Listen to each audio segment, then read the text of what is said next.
नबी तो अपनी अक़रीबा को अल्लाह की तरफ बुलाओ, उनको डराते रहो जहन्नम की। नबी अपनी আপনার নিকটস্থদেরকে প্রকাশ্যে আমি আল্লাহ তাআলা ওয়াহদানিয়তের দাওয়াত, একত্ববাদের দাওয়াত আপনি আপনার কাছের মানুষদেরকে প্রকাশ্যে ঘোষণা করে দিন। কে বললেন? মালিক বললেন। এটা আপনাদের জানা কথা, আমি চর্বিত চর্বণ করছি, বলা কথা আবারও বলছি একটু বুঝবার জন্য, আরো নতুন কিছু কথা আসবে। সম্মানিত সুধী, রাসূল সাল্লাল্লাহু আলাইহি ওয়াসাল্লাম ফাযাহাবা ওয়া সাইদা ইলা সাফা ওয়া ক্বালা ইয়া সাবাহা ইয়া বনু আদি ইয়া বনু মুররা লিকুরাইশিন। হে সকালবেলা প্রিয় নবী সাফা পাহাড়ে উঠলেন, এবার প্রকাশ্যে ঘোষণা করবেন, বলো বলো এক মালিকের কথা বলো। গোপনে গোপনে দাওয়াত দিয়েছেন, এবার প্রকাশ্যের কথা। তার আগে প্রিয় নবী যখন ডাকলেন, হে বনু কুরাইশ, হে কুরাইশের বিভিন্ন গোত্র গোত্রের লোকেরা, তোমরা আসো, আমি তোমাদেরকে সতর্ক করতে চাচ্ছি, তোমাদেরকে আমি একটা আশ্চর্যজনক মেসেজ দিতে চাচ্ছি, একটু তোমরা আমার কাছে আসো। সাফা পাহাড়, কাবা ঘরের ঠিক কাছে একটি পাহাড় সাফা, সেখান থেকে একটু অদূরে মারওয়া। সাফা মারওয়া সাই, এটা আমি সেদিকে গেলে লম্বা হবে, আমি সেদিকে যাচ্ছি না। নবী ডাকলেন, মক্কা নগরীর মুশরিক সম্প্রদায়ের কুরাইশের মধ্য থেকে সম্ভ্রান্তরা প্রায় অনেকেই সেই পাহাড়ের কাছে এসে উপস্থিত হলেন।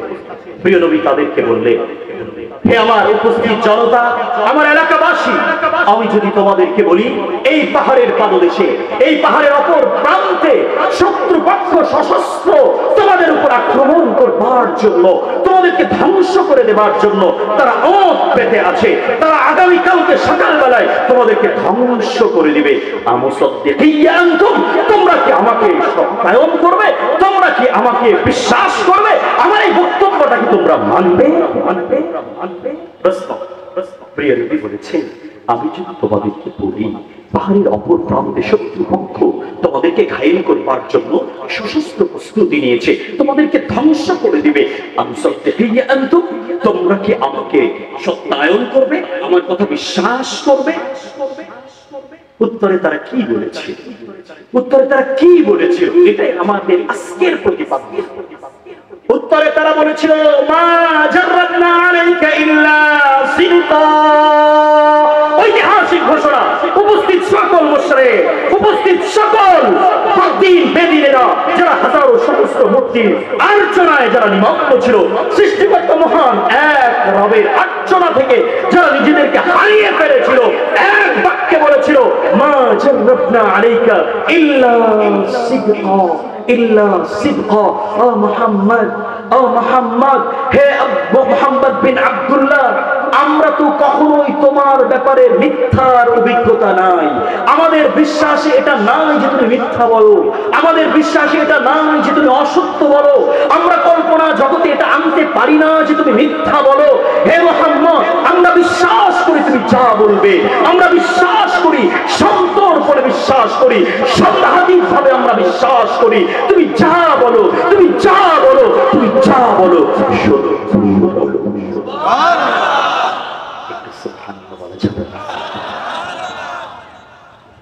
সত্যায়ন করছে নবীর দুশমনেরা, মুশরিকেরা, কাফেরেরা, বলছে, হে মুহাম্মদ, আমরা কখনো আপনাকে অবিশ্বাসী কল্পনাও করতে পারি না, আপনার জীবনে আমরা অসত্যের কোন গন্ধ পাই, অসত্যের কল্পনাও আপনাকে নিয়ে করতে পারি না। সেই প্রিয় নবী মুহাম্মদুর রাসূলুল্লাহ যখন বললেন, হে উপস্থিত জনতা, আমি তোমাদেরকে ভীতি প্রদর্শন করছি, কাল কিয়ামতের ময়দানে সেই ভয়ঙ্কর শাস্তির কথা তোমাদেরকে উল্লেখ করছি, তোমরা যে সমস্ত বিষয়ে আলোচনা করছো এগুলো সব ছেড়ে এক মালিকের আলোচনায় চলে আসো। এটা বলতে দেরি হয় নাই, উপস্থিত জনতা সঙ্গে সঙ্গে এটার প্রতিক্রিয়া জানিয়ে আবু লাহাব বলেছিল, তাব্বাল্লাহ আলিহারা জামাতানা, হে মুহাম্মদ তুমি ধ্বংস হও, নাউযুবিল্লাহ। এই জন্যই কি আমাদেরকে আহ্বান করেছো? বলেন না নাউযুবিল্লাহ। আচ্ছা বলুন তো, আবু লাহাবের এই ধ্বংসের বদদুয়া এটা কি আল্লাহর নবীর জন্য কোনোভাবেই যায়? আবু লাহাবের মতো একজন মুশরিকের এহেন বদদুয়া, এরকম জালেমের একটি বদদুয়া আমার ইনসাফদার পূত পবিত্র চরিত্র মাধুর্যে রঙিন নবীর ব্যাপারে কি ওই বদদুয়া চলে? চলে না। আল্লাহ তাআলা কোরআনুল কারীমে আয়াত দিয়ে দিলেন, তাব্বাত ইয়াদা আবি লাহাব ওয়া তাব।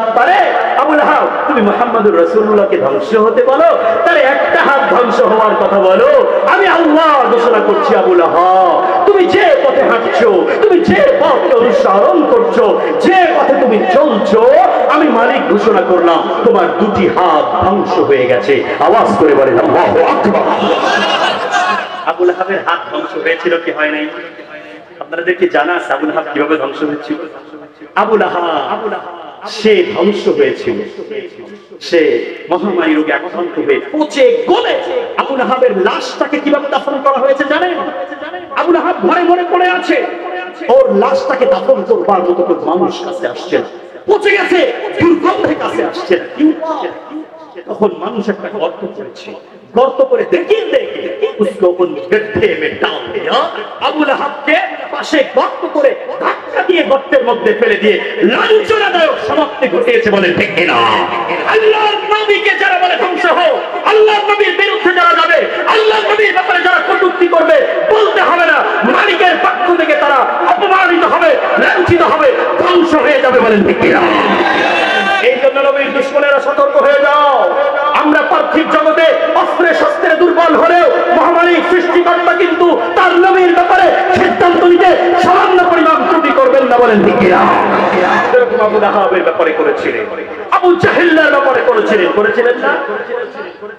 মালিক তো মালিক।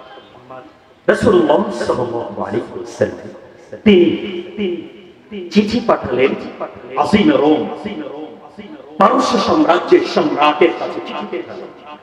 আপনারা কি আমার কথা বুঝতে পারছেন?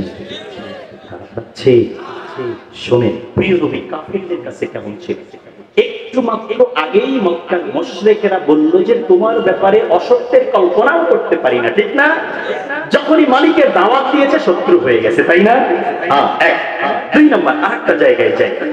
বর্তমান যুগে আপনজন তো আপনজনকে ভালোই বলে, দলের মানুষ তো দলের মানুষকে ভালোই বলে, কাছের মানুষ তো কাছের মানুষকে ভালোই বলে।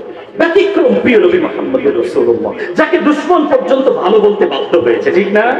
যাকে শত্রুরা পর্যন্ত, ঘোরতর শত্রু, যারা মুহাম্মদুর রাসূলুল্লাহর ধ্বংস চেয়েছে, যারা মুহাম্মদুর রাসূলুল্লাহর ধর্মকে বিলীন করে দিতে চেয়েছে, সব ধরনের ষড়যন্ত্র করেছে, তারা পর্যন্ত তার সততার উপরে সত্যায়ন করতে, তাকে সমর্থন করতে বাধ্য হয়েছে, ঠিক না? বাদশা হেরাক্ল আজিম রোম পারসিক রোমের সম্রাট তার কাছে নবী চিঠি পাঠিয়েছেন মুহাম্মদুর রাসূলুল্লাহর পক্ষ থেকে আজিম রোমের কাছে চিঠি। চিঠিতে কি লেখা আছে সেটা আজকে বলতে গেলে একটু লম্বা সময় লাগবে, হয়তো অতটুকু সময় পাবো না। বাকি একটা চিঠি দিয়েছেন, বলেছে আসলিম তসলিম, इस्लाम लाओ, अल्लाह के पास अपनी आप को सौंपो और तुम मामून हो जाओ।